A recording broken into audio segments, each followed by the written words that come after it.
Ako si Crisostomo Ibarra, na kilala ngayon bilang si Simon. Ako ngayon ay isang mayamang mag-aalahas. Ako ay ginagalang at pinangingilagan.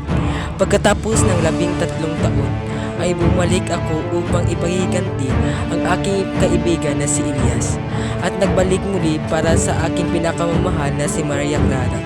Sa pagbabalik ko, nais ko na mahubog ang mga kabataan para sa aking mga plano, pati na rin sa darating na himagsikan, mga Praile, mga Kastila, mga taong nanira ng aking mga pangarap, bilang na inyong mga araw at kaligayahan. Dahil sa oras na ang mga Kastila naman ang lumisan sa ating kinalakihan, at balang araw, malalaman nila na si Crisostomo Ibarra at si Simon ay iisa lamang.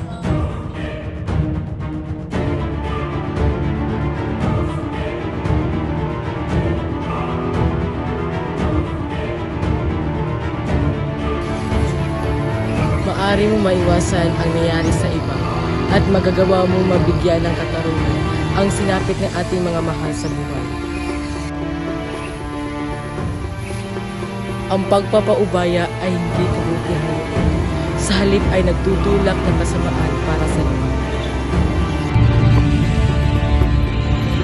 Walang maaalipin kung walang magpapaalipin. Kinatatakutan ng mga taong nang api ang mga taong inaapi.